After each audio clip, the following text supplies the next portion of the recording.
Hi everyone, welcome to study world classes. तो friends, आप जानते हैं कि हम लोग सीडीपी के क्वेश्चन जो है वो डिस्कस कर रहे हैं और ये पीवाईक्यू क्वेश्चन है। ठीक है, इसका मेन पर्पस यही था कि पहले पीवाईक्यू क्वेश्चन एक सेट डिस्कस कर लिया जाए। इससे ये होगा कि आपको समझ में आएगा कि हाँ, क्वेश्चन कैसे पूछे जाते हैं। उसके बाद हम लोग कंटेंट करने वाले हैं, क्योंकि 1 मंथ हम लोग कंटेंट पूरा कंप्लीट कर लेंगे, पेपर 1 एंड पेपर 2। उसके बाद जो 1.5 महीने बचेंगे, क्योंकि अब आपका एग्ज़ाम जो है 15 दिसंबर को होने वाला है, डेट चेंज हो चुकी है। उसमें हम लोग सिर्फ क्या करने वाले हैं, पी वाई क्यू क्वेश्चन ही करेंगे सारे सेट के, जो कि बहुत अच्छे से डिटेल में चीज़ों को समझेंगे, क्योंकि पी वाई क्यू क्वेश्चन बहुत ज़्यादा इंपॉर्टेंट हैं। कंटेंट कंप्लीट करने के बाद जब पी वाई क्यू क्वेश्चन करोगे तो आपको समझ में आएगा कि यस, कहाँ से क्वेश्चन कैसे पूछे जा रहे हैं, वो कौन से टॉपिक से ज़्यादा क्वेश्चन आ रहे हैं। ठीक है, तो इसलिए हम लोग कंटेंट करेंगे। सबसे पहले पी वाई क्यू क्वेश्चन एक एक सेट करते हैं, उसके बाद हम लोग कंटेंट की क्लासेस कंटिन्यू कर देंगे। तो डेली 3 बजे और 5 बजे की क्लास ज्वाइन करिएगा। आपका पेपर 1 हो या फिर आपका पेपर 2 हो, दोनों अच्छे से क्वालिफाई हो जाएंगे। जैसे मैंने फर्स्ट अटेम्प्ट में अपना सीटेट क्वालिफाई किया था, खुद की प्रिपरेशन की थी, सेल्फ स्टडी की थी, अच्छे से फर्स्ट अटेम्प्ट में मेरा क्वालिफाई हो गया था, वैसे ही मैं आप लोगों के साथ डिस्कस करती हूँ, आपका भी फर्स्ट अटेम्प्ट में सीटेट क्वालिफाई हो जाएगा। तो कल की क्लास में हम लोगों ने जो है 14 क्वेश्चन कंप्लीट कर लिए थे। आपको क्लास मिल जाएगी, प्लेलिस्ट बनाई हुई है सीटेट दिसंबर 2024 के नाम से, तो वहाँ पे आपको मिल जाएंगी क्लासेस। पेपर 1 एंड पेपर 2 दोनों की प्लेलिस्ट अलग अलग बनाई हुई है, सोशल साइंस की भी अलग है, तो वहाँ से आप लोग चैप्टर वाइज जो है ज्वाइन कर लीजिएगा। आज जो है हम लोग 15 से स्टार्ट करने वाले हैं। ये सीडीपी के क्वेश्चन हैं और ये काफ़ी इंपॉर्टेंट हैं। ये पेपर 1 एंड पेपर 2 दोनों में आपके हेल्प करेंगे, क्योंकि सीडीपी का सिलेबस सेम है। बस क्या है, थोड़ा सा पेपर 2 में पूछने का लेवल थोड़ा सा हाई है, यानी 2% जो है हाई है। ठीक है, तो चलिए फिर क्लास को कंटिन्यू करते हैं। चैनल पे पहली बार आए हो तो प्लीज़ वीडियो को लाइक करके चैनल को भी सब्सक्राइब कर लीजिएगा, सो दैट आपको टीचिंग से रिलेटेड सारी ऑफिशियल अपडेट जो है वो टाइम से मिलती है। बाकी आपको सीटेट पेपर 1 एंड पेपर 2 दोनों की प्रिपरेशन करवाई जाती है। और अगर यूपी में कंडीशन सारी सही रही तो हम लोग जल्दी जो है UP TET and super TET की भी क्लासेस कंटिन्यू करेंगे, तो आप लोग मेरे साथ ज्वाइन हो सकते हो। तो चलिए फिर आज की क्लास को कंटिन्यू करते हैं। पहला क्वेश्चन है, यानी आज का पहला क्वेश्चन है, इसमें कहा गया है कि मूल्यांकन का उद्देश्य क्या होना चाहिए, यानी इवोल्यूशन जो होता है उसका क्या पर्पस होना चाहिए, उसका क्या जो है मोटिव होना चाहिए। तो पहला है छात्रों में भय और तनाव पैदा करना, ये होना चाहिए तो बिल्कुल भी नहीं, क्योंकि मूल्यांकन का मेन पर्पस ये होता है कि एटलीस्ट हमको पता चले कि जो लर्निंग हो रही है ये कितनी प्रोग्रेस कर रही है, बच्चा कितना सीख पा रहा है, टीचर कितने अच्छे से समझा पा रहा है। ठीक है, ना कि बच्चे में तनाव और भय पैदा करना, तो ये आपका गलत हो गया। असुरक्षा और हीनता की भावना पैदा करना, जी नहीं, बच्चा अनकंफर्टेबल महसूस करे, उसमें हीनता की भावना है, क्योंकि जब आप मूल्यांकन करोगे तो आपको ये पता चलेगा कि हाँ, बच्चे कैसे सीख रहे हैं, कौन सा बच्चा ज़्यादा चीज़ों को पकड़ पा रहा है, कौन सा बच्चा चीज़ों को कम पकड़ पा रहा है। तो आप ये अपने अंदर रखेंगे, आप उस बच्चे को उस हिसाब से डील करेंगे, कोशिश करेंगे जो बच्चा वीक है उस पर थोड़ा सा ज़्यादा ध्यान दें। लेकिन आप ये फील नहीं करवाएंगे बच्चों को कि हाँ, तुम पढ़ने में कमज़ोर हो, तुम पढ़ने में ज़्यादा अच्छे हो, ऐसा आप नहीं करवाएंगे, बच्चे में हीनता की भावना पैदा नहीं करेंगे, तो ये भी गलत है। बच्चों के बीच तुलना करना बिल्कुल भी नहीं, आप बच्चे के अंदर कंपेयर करना कि आपस में एक दूसरे से कंपेयर करते रहो, ये भी आपको नहीं करवाना है। तो आंसर बचा 4, यही आपका सही हो जाएगा कि सीखने सिखाने की प्रक्रिया में सहायता करना। जी हाँ, बिल्कुल सही, क्योंकि जो लर्निंग होती है उसमें जो है जो मूल्यांकन है यानी एवोल्यूशन जो है वो लर्निंग को बेहतर करता है, सीखने में प्रोग्रेस करने में मदद करता है। आंसर जो होगा वो 4 ऑप्शन आपका सही हो जाएगा। ठीक है, अगले क्वेश्चन पे चलते हैं। अगला है क्वेश्चन नंबर 16। इसमें कहा गया है कि अदर्शन और रीजन का क्वेश्चन दिया गया है। ऐसे क्वेश्चन बहुत आते हैं अदर्शन और रीजन के। ठीक है, तो इनको अच्छे से समझना है और इसमें टाइम भी बहुत लगता है, तो इसलिए प्रैक्टिस करोगे पीवाईक्यू क्वेश्चन से जब, तो ये कम टाइम में भी अच्छे से सॉल्व हो जाएंगे। आदर्शन और रीजन का क्वेश्चन है। इसमें कहा गया है कि आदर्शन में समावेशी शिक्षा से केवल विशेष बच्चे ही लाभान्वित होते हैं, यानी जो इंक्लूसिव क्लासरूम होती है उससे क्या है कि जो विशेष बच्चे, जैसे कि कुछ बच्चे को चलने में प्रॉब्लम हो रही है या फिर किसी बच्चे को देखने में प्रॉब्लम है, तो सिर्फ वही बच्चे इसका लाभ उठा पाते हैं, तो जी नहीं, बिल्कुल भी नहीं, क्योंकि जो बच्चे विशेष हैं, जिनको कोई प्रॉब्लम है वो भी, और जिन बच्चों को कोई प्रॉब्लम नहीं वो भी इसमें इंक्लूड किए जाते हैं, क्योंकि इंक्लूसिव एजुकेशन का मतलब यही है सभी प्रकार का बच्चा, कैसा भी बैकग्राउंड रहा हो, बच्चा देखने में कैसा है, बच्चे की आर्थिक स्थिति कैसी है, बच्चा कुछ आता है उसको नहीं आता है, बिल्कुल भी जो है गिफ्टेड बच्चा है, बिल्कुल डम बच्चा है, उसको कुछ भी नहीं मालूम है, सभी बच्चों को आप इंक्लूड करोगे, किसी भी प्रकार के बच्चे को आप अलग थलग नहीं करोगे, ठीक है। तो ये तो कहना गलत हो जाएगा कि ओनली जो विशेष प्रकार के बच्चे हैं वही लाभान्वित होते हैं, उन्हीं को बेनिफिट मिलता है, ये कहना गलत होगा। अब तर्क जो दिया गया है वो ये है कि समावेशी शिक्षा की अवधारणा इस दर्शन पर आधारित है कि केवल कुछ बाध्यता वाले शिक्षार्थियों की ज़रूरतों को ही पोषित किया जाए। तो ये भी कहना आपका गलत हो जाएगा कि इंक्लूसिव एजुकेशन क्या है, सिर्फ इसी पर आधारित है कि केवल कुछ बाधित, यानी कुछ जो बच्चे किसी प्रकार से बाधित हैं, जैसे उनको देखने में प्रॉब्लम है, आप उन पर ही ध्यान दे रहे हो, या फिर जिस बच्चे को सुनने में प्रॉब्लम है, चलने में समस्या है, तो सिर्फ उन्हीं जो है ज़रूरतों को ही पोषित कर रहे हो। जी नहीं, सभी बच्चे पे आप ध्यान दोगे, क्योंकि आपके लिए सभी बच्चे बराबर हैं। लेकिन हाँ, ये भी ध्यान रखना है, सभी बच्चे बराबर तो हैं, लेकिन ये नहीं कि आप सभी के लिए एक ही जैसा रूल फॉलो करोगे कि मेरे लिए तो सभी बच्चे बराबर ही हैं। बच्चे बराबर हैं, लेकिन क्या है, सभी की नीड के अनुसार आप उनकी हेल्प करोगे, उनकी प्रोग्रेस करने में मदद करोगे, ठीक है। इंक्लूसिव एजुकेशन का यही पर्पज़ है, यही उद्देश्य है। तो अदर्शन भी गलत है और रीजन भी इसका जो है गलत दिया गया है। ऐसे क्वेश्चन करने के लिए सबसे पहले आपको अदर्शन देखना होता है, यानी कथन देखना होता है, वो सही है। फिर देखना होता है तर्क, वो सही है या नहीं सही है। फिर देखना होता है ये दोनों एक दूसरे के लिए सही है या नहीं सही है। फिर जो है आपको ऑप्शन चूज़ करने होते हैं, ठीक है, ये ध्यान रखिएगा। तो इसमें अदर्शन भी गलत है और इसमें जो तर्क दिया गया वो भी गलत है, यानी दोनों क्या है, गलत हैं। तो पहला ऑप्शन है ए और आर दोनों सही हैं और आर ए की सही व्याख्या कर रहा है, जी नहीं, बल्कि क्या है, दोनों गलत हैं। ए और आर दोनों सही हैं, ये भी नहीं होगा। ए सही है लेकिन आर गलत है, ये भी नहीं होगा। आंसर होगा आपका 4 ऑप्शन कि ए और आर दोनों क्या है, गलत दिए हैं, दोनों क्या है, ऑप्शन गलत है। तो आंसर हो जाएगा आपका 4 ऑप्शन। ऐसे क्वेश्चन करने के लिए थोड़ा सा टाइम लगता है, तो पहले से प्रैक्टिस जो है अच्छे से कर लेनी है। जैसे पिछली बार हम लोगों ने PYQ पूरे 1 मंथ किए थे, आपको सारे PYQ की जो है क्लासेस मेरे चैनल पे मिल जाएंगी। प्लेलिस्ट बनाई हुई है 7 जुलाई का जो एग्ज़ाम था उसकी प्रिपरेशन करने के लिए। बहुत सारे मैंने PYQ क्वेश्चन कराए हैं, शायद मैंने जो है 61 क्लासेस ली हैं इसकी, और उसमें सारे PYQ क्वेश्चन है। आप लोग जा करके ज्वाइन कर लीजिएगा, आपको कहीं भी भटकने की ज़रूरत नहीं है, क्योंकि PYQ क्वेश्चन आप जाओगे सीटेट की ऑफिशियल वेबसाइट पे, फिर आंसर की डाउनलोड करोगे, उसमें टाइम लगेगा।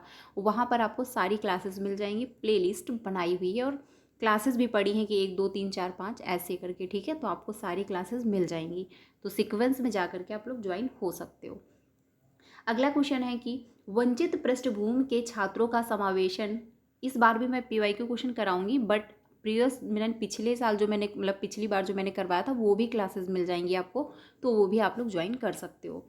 समावेश मतलब समायोजन करने के लिए शिक्षकों को किसका पालन करना चाहिए, यानी वंचित पृष्ठभूमि के जो छात्र हैं उनको आप इंक्लूड करना चाहते हो, तो कैसे, यानी शिक्षकों को किसका पालन करना होगा जिससे जो वंचित पृष्ठभूमि के बच्चे हैं वो अपने आप को इंक्लूड महसूस कर पाएँ, ये जो है क्वेश्चन में कह रहा है।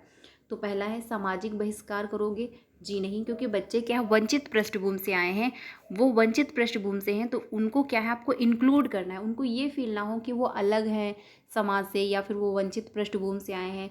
अब वंचित पृष्ठभूमि क्या होता है, ऐसे पृष्ठभूमि से बच्चे आए हैं, ऐसे समाज से आए हैं जहाँ पर उनको रिसोर्स कम मिले हैं, उनको इनमें क्या है, शिक्षा का अभाव रहा है, सोशल मीडिया से कम जुड़े, उनके यानी कि सारे रिसोर्स जो हैं, सुख सुविधाएं जो हैं, उनसे क्या है, वो वंचित रहे हैं, ठीक है। सामाजिक हास्यीकरण, ये भी आपका नहीं होगा। मानकीकृत पाठ्यक्रम, इसका भी आपको पालन नहीं करना, क्योंकि सभी के लिए आप एक जैसा रूल फॉलो नहीं करेंगे, क्योंकि ऑलरेडी बच्चे कहाँ से हैं, वंचित पृष्ठभूमि से, उनको पहले से ही प्रॉब्लम है, ठीक है, ये भी नहीं होगा।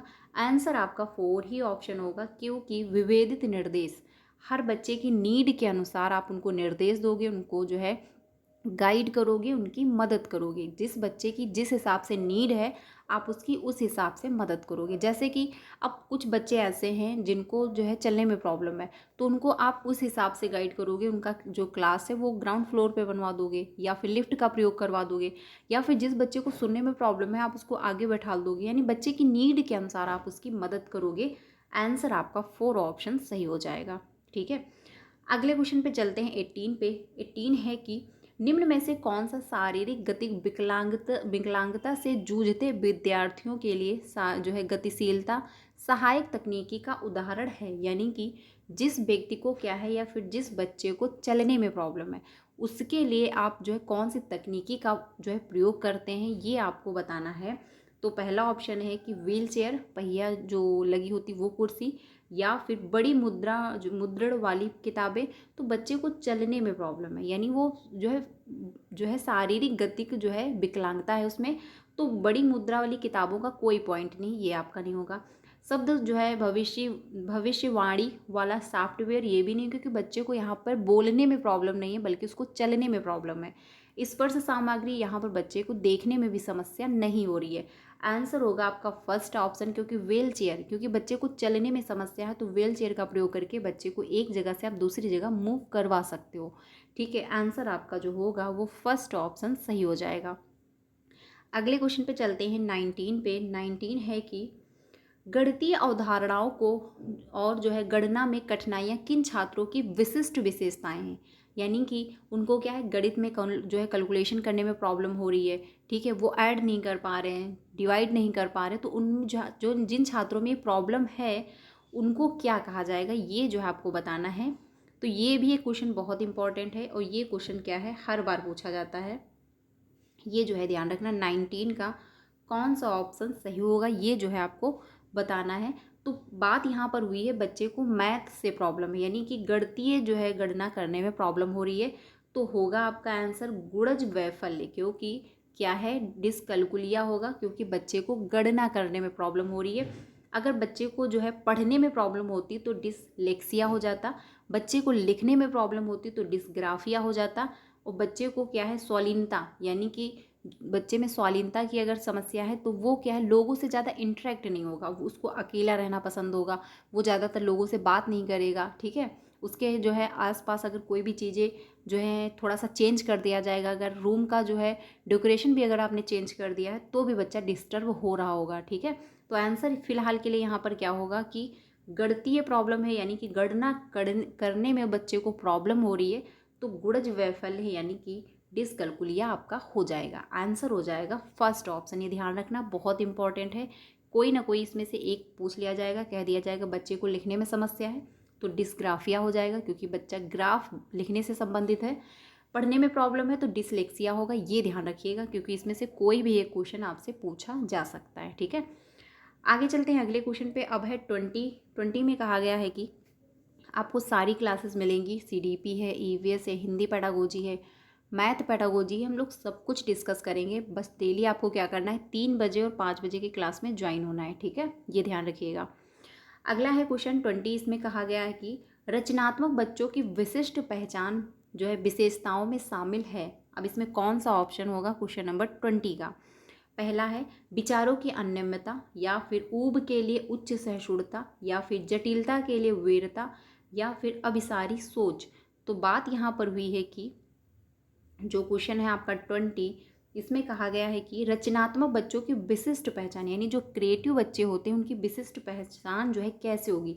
तो देखिए कन्वर्जन थिंकिंग आपकी होगी नहीं, क्योंकि इसमें बच्चे की जो थिंकिंग होती है वो संकुचित होती है, ठीक है, ये आपका नहीं होगा।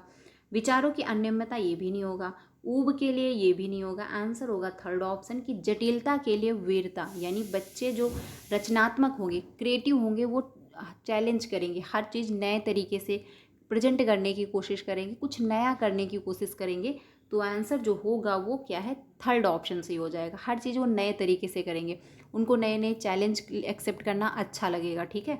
तो आंसर क्या होगा वो आपका थर्ड ऑप्शन सही हो जाएगा। अगले क्वेश्चन पे चलते हैं 21 पे। 21 है कि अर्थपूर्ण अधिगम में क्या सम्मिलित है, यानी मीनिंगफुल जो लर्निंग होती है उसमें क्या सम्मिलित है, ये आपको बताना है क्वेश्चन नंबर 21 का। तो पुरस्कार और दंड का प्रावधान, जी नहीं, बिल्कुल भी ये नहीं होगा। एक दूसरे के साथ बातचीत करने के अवसर हो सकता है, सीखने के लिए जो है सीखने के तरीके पर विचार हो सकता है, या फिर साथियों के साथ प्रतिस्पर्धा के अवसर, ये भी आपका नहीं होगा, क्योंकि क्लासरूम में आपको एक दूसरे से कंपटीशन जो है नहीं करवानी है। अब आंसर दूसरा हो गया, तीसरा ये जो है क्या है थोड़ा सा डाउट है। तो देखिए जो आपकी ऑफिशियल आंसर की है उसमें 2 भी दिया है और थर्ड भी दिया है, ठीक है। देखिए मैं आप लोगों के साथ मैं जो भी आंसर आपको बताऊंगी बिल्कुल ऑफिशियल आंसर की से बता रही हूँ। तो उसमें जो है यही मेंशन किया गया है, मतलब दूसरा भी सही है और तीसरा भी सही, यानी 2 ऑप्शन भी सही है, थर्ड ऑप्शन भी उन्होंने सही माना है। अब ये डिपेंड करता है कि जो है अब जो है अगर नेक्स्ट टाइम ये एग्ज़ाम में आ जाता है तो वो कौन सा मानते हैं, कौन सा वेरीफाई करते हैं। इसलिए इसमें सबसे ज़्यादा आई थिंक मुझे लगता है कि 2 ऑप्शन होगा, क्योंकि एक दूसरे से बातचीत करने के अवसर ये ज़्यादा मच बेटर है। मेरे हिसाब से 3rd ऑप्शन होना चाहिए, आप सॉरी 2 ऑप्शन होना चाहिए। आपके हिसाब से कौन सा है आप लोग कमेंट में ज़रूर बताइएगा। बाकी ऑफिशियल आंसर की में 2 और 3 दोनों माने गए हैं, ठीक है। तो आंसर हो जाएगा आपका 2 ऑप्शन, और आप बताइएगा कि आपके हिसाब से कौन सा आंसर इसमें होना चाहिए। अगले क्वेश्चन पे चलते हैं। अगला है, क्योंकि यहाँ पर बात हुई है अर्थपूर्ण जो है लर्निंग, यानी अर्थपूर्ण अधिगम में क्या सम्मिलित है। तो जब तक डिस्कस नहीं होगा, जब तक टीचर बच्चे से खुल के पूछेगा नहीं, या फिर बच्चा खुल के टीचर से डिस्कस नहीं करेगा, अपने डाउट क्लियर नहीं करेगा, तब तक जो लर्निंग है वो मीनिंगफुल नहीं हो पाएगी।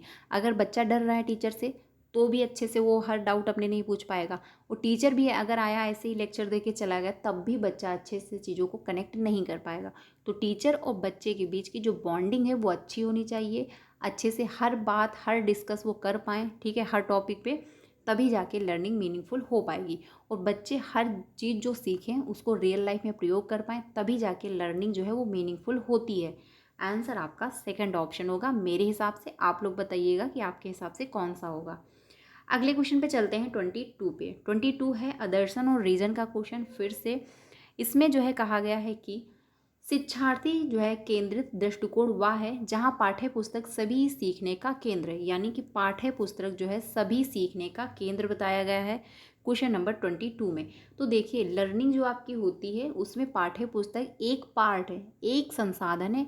लेकिन अगर आप ये कह दें कि पाठ्य पुस्तक सब कुछ है, तो पाठ्य पुस्तक सब कुछ नहीं है आज की डेट में, और पहले भी नहीं था। क्योंकि आप आज की डेट में टेलम के भी माध्यम से पढ़ाते हो, आप एक्टिविटी के माध्यम से पढ़ा रहे हो, आप कुछ नई जैसे चार्ट हो गए आप उसके भी माध्यम से पढ़ाते हो, गेम के माध्यम से भी आप बच्चों को कुछ ना कुछ सिखाते हो। तो बहुत सारे माध्यम है, उसी में क्या है जो है पाठ्य पुस्तक भी एक संसाधन है। लेकिन ये कह देना कि पाठ्य पुस्तक सब कुछ है, तो सब कुछ पाठ्य पुस्तक नहीं, क्योंकि बच्चा सब कुछ जो है पाठ्य पुस्तक से ही सीख नहीं रहा होता है, ठीक है, ये ध्यान रखिएगा। तो ये आपका जो है गलत हो जाएगा अदर्शन।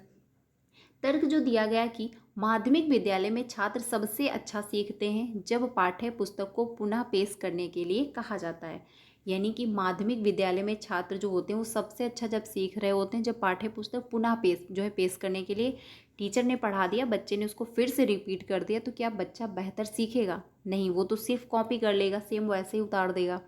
ये भी कहना आपका गलत हो जाएगा। तो आंसर कौन सा होगा? ये जो है क्वेश्चन नंबर 22 का पहला है, ए और आर दोनों सही हैं और आर ए की सही व्याख्या कर रहा है। जी नहीं, क्योंकि ए तो पहले ही गलत था। ए और आर दोनों सही हैं लेकिन आर ए की सही व्याख्या नहीं कर रहा, ये भी कहना गलत होगा। ए सही है लेकिन आर गलत है, ये भी नहीं होगा। आंसर होगा आपका 4 ऑप्शन, क्योंकि ए और आर दोनों क्या है गलत हो जाएंगे, ठीक है। आंसर हो जाएगा 4 ऑप्शन। नेक्स्ट क्वेश्चन पे चलते हैं। अगला है 23 में कहा गया आपको सारे कंटेंट की क्लासेस भी मिलेंगी वन लाइनर में, जहाँ से मैंने पढ़ा था, जो भी मैंने नोट्स बनाए थे वहीं से मैं डिस्कस करूँगी, आपको बहुत अच्छे से समझ में आएगा, ठीक है। अगला है क्वेश्चन 23। इसमें कहा गया है कि एक सामाजिक रचनात्मक कक्षा में अधिगम, यानी कि एक सामाजिक रचनात्मक जो क्लासरूम होती है उसमें लर्निंग कैसी होगी, ये जो है आपको बताना। यानी ऐसी क्लासरूम है जहाँ पर एक्टिविटी भी हो रही है, जहाँ पे समाज को भी इंक्लूड किया जा रहा है, यानी अच्छे से इन्वायरमेंट में लर्निंग बच्चे की करवाई जा रही है, तो वहाँ पर लर्निंग कैसी होगी 23 का। तो पहला ऑप्शन है बच्चे के व्यवहार में स्थायी रूप से जो है मापने योग्य परिवर्तन होगा, या फिर ज्ञान के सह निर्माण की एक प्रक्रिया है, या फिर एक उद्दीपक और प्रतिक्रिया के युगम से होता है, या फिर तब होता है जब छात्रों को सकारात्मक पुनर्बलन पेशकश की जाती है। तो आंसर जो होगा 23 का आंसर होगा 2 ऑप्शन, यानी ज्ञान के सह निर्माण की एक प्रक्रिया है, ठीक है। आंसर आपका होगा 2 ऑप्शन। अब सह निर्माण, क्योंकि बच्चे क्या है एक दूसरे से इंटरेक्ट हो रहे होंगे, एक दूसरे की हेल्प कर रहे होंगे, एक दूसरे से कुछ ना कुछ वो इंटरेक्ट होकर सीख रहे होंगे, तो आंसर क्या हो जाएगा आपका 2nd ऑप्शन सही हो जाएगा।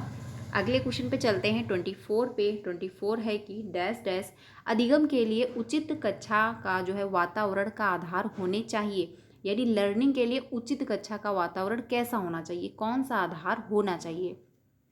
तो 24 का पहला ऑप्शन है अनुकूलन और पुनर्बलन का सिद्धांत हो। जी नहीं। प्रतिस्पर्धा, बिल्कुल भी नहीं।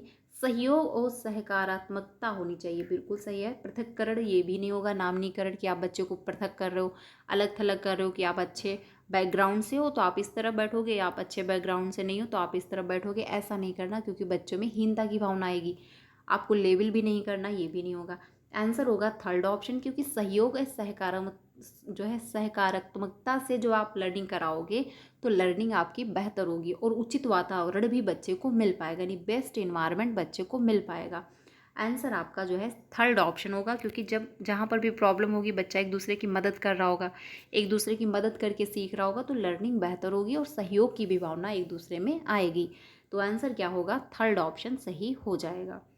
नेक्स्ट क्वेश्चन पे चलते हैं 25 पे। 25 है कि आदर्शन और रीजन का क्वेश्चन फिर से दिया गया है।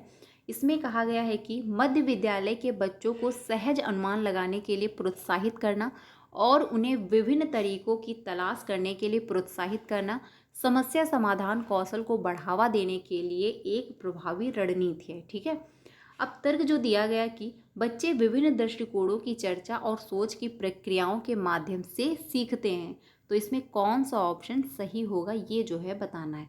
तो देखिए पहला ऑप्शन आपका सही है, क्योंकि सहज अनुमान लगाने के लिए प्रोत्साहित करना और विभिन्न तरीकों की तलाश करने के लिए प्रोत्साहित करना समस्या समाधान कौशल को बढ़ावा देना, बिल्कुल सही बात है, ये आपका सही है। अब तर्क जो दिया गया, बच्चे विभिन्न दृष्टिकोणों की चर्चा और सोच की प्रक्रियाओं के माध्यम से सीखते हैं, ये भी बात सही है, क्योंकि अगर आप एक टॉपिक अगर कोई जो है क्लासरूम में उठाते हैं, अब उसमें अगर हर बच्चे से अगर अपनी अपनी थिंकिंग लेंगे तो हर बच्चा उसको अलग तरीके से बताएगा, सभी बच्चा जो है अलग अलग प्रकार से अपनी थिंकिंग रखेगा। तो चर्चाएं जब होंगी तो हर बच्चे का दृष्टिकोण अलग अलग होगा, हर बच्चा अलग प्रकार से सीख रहा होता है और हर बच्चे की सोचने समझने की जो क्षमता होती है वो भी अलग होती है। तो ये भी सही दिया गया है, यानी इसमें आंसर आपका कौन सा होगा, क्योंकि आदर्शन भी सही हो, तर्क भी जो दिया गया है वो भी सही है। तो पहला ऑप्शन है कि ए और आर दोनों सही हैं और आर ए की सही व्याख्या कर रहा है, बिल्कुल सही बात है। आंसर आपका फर्स्ट ऑप्शन ही हो जाएगा क्वेश्चन नंबर 25 का, क्योंकि फर्स्ट ऑप्शन आपका सही है। सहज अनुमान लगाना, बच्चे नॉर्मल तरीके से अपना गेस करते हैं, आप कोई टॉपिक उठाइए उसमें बच्चा अपना दिमाग लगाएगा, थोड़ा हो सकता है सर ऐसे नहीं ऐसे हो, यानी बच्चा सहज अनुमान लगा रहा मतलब जो है लगा रहा होगा। ठीक है, तो ये आपका जो है सही है, यानी आदर्शन भी सही और तर्क भी जो है वो सही दिया गया है। तो आंसर हो जाएगा ए ऑप्शन, क्योंकि ए और आर दोनों सही हैं और आर ए की सही व्याख्या भी कर पा रहा है। सेकंड ऑप्शन नहीं होगा, क्योंकि इसमें कहा गया सही व्याख्या नहीं कर रहा है, ये भी नहीं होगा, ये भी नहीं होगा। आंसर हो जाएगा फर्स्ट ऑप्शन। नेक्स्ट क्वेश्चन पे चलते हैं 26 पे। 26 है कि कक्षा में प्रश्न यानी क्लासरूम में जो क्वेश्चन है वो कैसे पूछने चाहिए, ये जो है आपको बताना है क्वेश्चन नंबर 26 का। तो पहला है केवल छात्रों द्वारा पूछे जाने चाहिए, बिल्कुल भी नहीं, ये यहीं से गलत हो गया, क्योंकि क्वेश्चन जो क्लासरूम में होंगे वो छात्र और टीचर दोनों पूछने चाहिए, यानी स्टूडेंट भी पूछे और टीचर भी पूछे, अगर कोई डाउट है तो दोनों की तरफ से क्लियर होना चाहिए। तो ये कहना गलत हो जाएगा कि ओनली जो है छात्र ही पूछ सकते हैं, जी नहीं, टीचर भी बच्चों से क्वेश्चन कर सकता है, ये कहना गलत होगा। केवल शिक्षक द्वारा पूछे जाने चाहिए, सिर्फ छात्रों द्वारा ही उत्तर दिया जाना चाहिए, ये भी कहना गलत हो जाएगा, क्योंकि हो सकता कुछ ऐसे क्वेश्चन हो जिनका आंसर बच्चे को ना आता हो तो टीचर को तो आंसर देना होगा, तो ये भी कहना गलत होगा। किसी के भी द्वारा नहीं पूछने और नहीं जवाब देने जाने चाहिए जो है दिए जाने चाहिए, तो ये भी कहना गलत होगा कि कोई क्वेश्चन ही ना करे, जब कोई क्वेश्चन नहीं करेगा तो लर्निंग बेहतर कैसे होगी, ये भी कहना आपका गलत होगा। आंसर होगा 4 ऑप्शन, क्योंकि छात्रों और शिक्षकों दोनों द्वारा जो है पूछे और उत्तर दिए जाने चाहिए, बिल्कुल सही बात है, क्योंकि क्वेश्चन जो आंसर्ड है यानी जो है क्वेश्चन जो है और आंसर जो है स्टूडेंट भी कर सकता है और टीचर भी करे, यानी दोनों जो है एक दूसरे से डिस्कस करें, जो भी डाउट है वो क्लियर हो। तो आंसर क्या होगा, 4 ऑप्शन होगा, क्योंकि क्वेश्चन टीचर भी कर सकता है बच्चे से और बच्चा भी क्वेश्चन जो है कर सकता है टीचर से, अपने डाउट क्लियर कर सकता है। आंसर होगा 4 ऑप्शन। नेक्स्ट क्वेश्चन पे चलते हैं 27 पे। 27 है कि विद्यार्थियों में जो है आंतरिक अभिप्रेरणा को कैसे बढ़ाया जा सकता है, यानी जो विद्यार्थी हैं उनमें आंतरिक अभिप्रेरणा आपकी बेस्ट होती है, यानी कि जो इसको कहते हैं जो है इंट्रिंसिक मोटिवेशन यानी इंटरनल मोटिवेशन जिसको कहते हैं, एक्सटर्नल मोटिवेशन से क्या है इंटरनल मोटिवेशन आपका बेस्ट होता है, ये लॉन्ग टाइम चलता है। ठीक है, जैसे कि अब आपको जैसे कि मान के चलिए एक बच्चा है, अब आप उसको डेली चॉकलेट दे रहे हो, आप उससे कह रहे हो कि आप हमको डेली जो है एक चैप्टर कंप्लीट करके सुनाइए, मैं आपको डेली चॉकलेट दूंगा। अब आप कब तक चॉकलेट दोगे और कब तक बच्चा वो चॉकलेट के लालच में सुनाएगा, एक दिन ऐसा आएगा कि उसका मोटिवेशन जो है डाउन होगा वो जो है उसको एक दिन ऐसा लगेगा कि वो चॉकलेट के लिए भी लालच उसको नहीं आएगा, क्योंकि उसका मोटिवेशन जो है डाउन हो चुका होगा। लेकिन उसको अगर इंटरेस्ट आ रहा है, जैसे कि आपको म्यूजिक बजाना पसंद है, आपको म्यूजिक पसंद है, अब आप गिटार बजा रहे हो क्योंकि आपको अच्छा लगता है, अब उसके लिए कोई पैसे दे रहा है तो भी सही है, नहीं दे रहा तो भी सही है, नो प्रॉब्लम।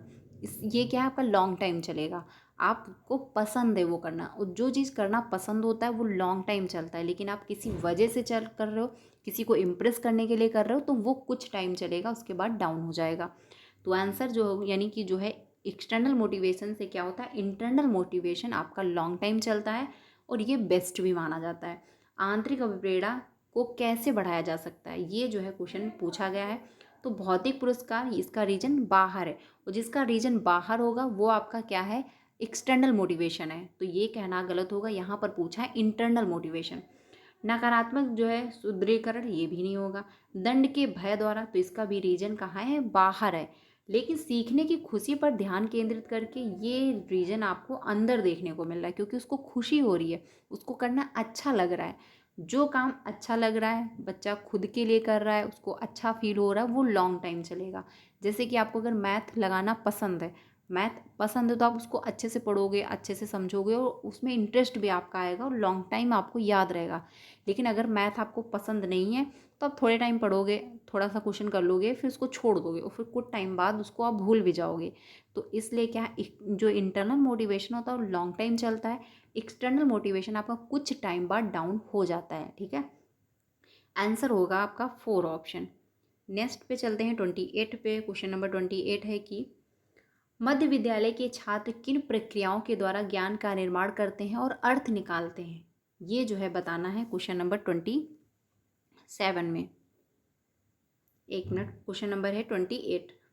अब इसमें है सक्रिय अन्वेषण, या फिर होगा अमूर्त समस्याओं पर काम करना, पूछताछ और प्रयोग, शिक्षकों और साथियों के साथ बातचीत। तो यहाँ पर कहा गया है ये कि किन प्रक्रियाओं के द्वारा ज्ञान का निर्माण करते हैं, जो कि इसमें क्या है, सक्रिय अन्वेषण, ये भी सही है, क्योंकि जब बच्चा सक्रिय होगा, सक्रिय रूप से खोज कर रहा होगा, तो इससे क्या है, ज्ञान का निर्माण आपका होगा, ये सही है। अमूर्त समस्याओं पर जो है विचार करना, मतलब काम करना, ये भी आपका सही है।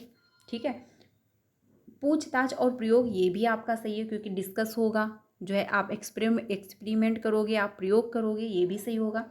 शिक्षकों और छात्र जो है साथियों के साथ बातचीत, ये भी आपका पॉजिटिव है।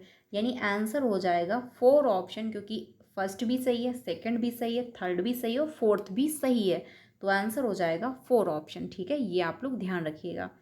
अगले क्वेश्चन पे चलते हैं 29 पे। सेकंड लास्ट क्वेश्चन है, शिक्षकों को चाहिए कि वे बच्चों की योग्यता को डैश डैश और असफलता को डैश डैश रूप में सोचने के लिए प्रोत्साहित करें। यानी टीचर को जो है ऐसा क्लासरूम में करना चाहिए कि बच्चे की जो योग्यता है उसको क्या करे, वो वृद्धिशील के रूप में ले, और असफलता को सुधार के अवसर के रूप में। क्योंकि बच्चा जहाँ पे असफल हुआ है, उसको आप सुधारने का मौका दोगे, उसको थोड़ी सी मदद करोगे, ठीक है, उसको गाइड करोगे, और जो उसकी योग्यता है उसको आप वृद्धिशील यानी प्रोग्रेस के रूप में लोगे। तो आंसर क्या हो जाएगा आपका, सेकंड ऑप्शन होगा। फर्स्ट में है स्थाई, अगर बच्चे में जो योग्यता आप उसको स्थाई रूप से लोगे, तो बच्चा जो है प्रोग्रेस नहीं कर पाएगा, तो ये कहना गलत हो जाएगा। ये स्थाई है, ये भी आपका नहीं होगा। वृद्धिशील तो है, लेकिन जब उसकी असफलता है उसको आप अपमानजनक के रूप में लोगे, शर्मनाक के रूप में लोगे, तो ये कहना गलत हो जाएगा। तो ये यहाँ से कट हो गया। आंसर जो होगा वो सेकंड ऑप्शन होगा, क्योंकि वृद्धिशील सुधार के अवसर के रूप में लोगे, तो ये आपका बेस्ट है। तो आंसर क्या हो जाएगा, सेकंड ऑप्शन हो जाएगा, क्योंकि बच्चे की जो योग्यता है वो वृद्धिशील, क्योंकि बच्चा प्रोग्रेस करेगा, लेकिन जो उसकी असफलता है इसको आप एक सुधार के रूप में लोगे, क्योंकि अगर बच्चा गलती नहीं करेगा तो वो सीखेगा नहीं, क्योंकि लर्निंग जहाँ पर हो रही है वहाँ पर गलती होना नॉर्मल सी बात है, मिस्टेक होना, एरर होना नॉर्मल सी बात है। जहाँ पर लर्निंग हो रही है वहाँ पर एरर आएंगे, वहाँ पर गलतियाँ होंगी। आंसर हो जाएगा सेकंड ऑप्शन। अगले क्वेश्चन पे चलते हैं 30 पे। लास्ट क्वेश्चन है कि अकादमिक निम्न में से कौन सा जो है कारक विफलता के लिए जिम्मेदार है, ये जो आपको बताना है, यानी कि फेल होने के लिए कौन जिम्मेदार है। तो सहयोगात्मक शिक्षा तो बेस्ट होती है, इसमें क्या है, बच्चे को अगर प्रॉब्लम है तो एक दूसरे की मदद करके सीख लेता है। समावेशी कक्षाएं, ये भी बेस्ट है क्योंकि इसमें इंक्लूसिव एजुकेशन होती है, इसमें हर बच्चे को इंक्लूड किया जा रहा होता है और बच्चे की नीड के अनुसार जो है मदद की जा रही होती है। गैर प्रासंगिक पाठ्यक्रम, यही आपका नहीं होगा क्योंकि अब गैर प्रासंगिक पाठ्यक्रम का मतलब ये है कि चीज़ें एक दूसरे से कनेक्ट ही नहीं हो पा रही, ठीक है।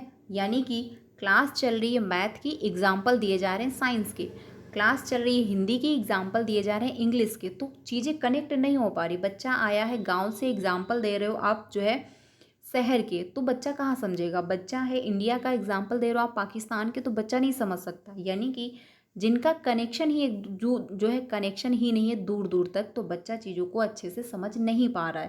तो यही आपका आंसर होगा, यानी गैर प्रासंगिक पाठ्यक्रम जिसका कनेक्शन ही एक दूर दूर तक नहीं है, क्योंकि बच्चे क्या है वो एक दूसरे से चीज़ों को कनेक्ट करके सीख रहे होते हैं, ठीक है। हर चीज़ को एक दूसरे से जोड़ करके वो सीख रहे होते हैं, और जब चीज़ों को आप एक दूसरे से कनेक्ट करके सिखाओगे तो बेहतर सीखेंगे। आंसर आपका थर्ड ऑप्शन होगा, क्योंकि जो है विफलता का जिम्मेदार कौन है, गैर प्रासंगिक पाठ्यक्रम। आंसर हो जाएगा थर्ड ऑप्शन।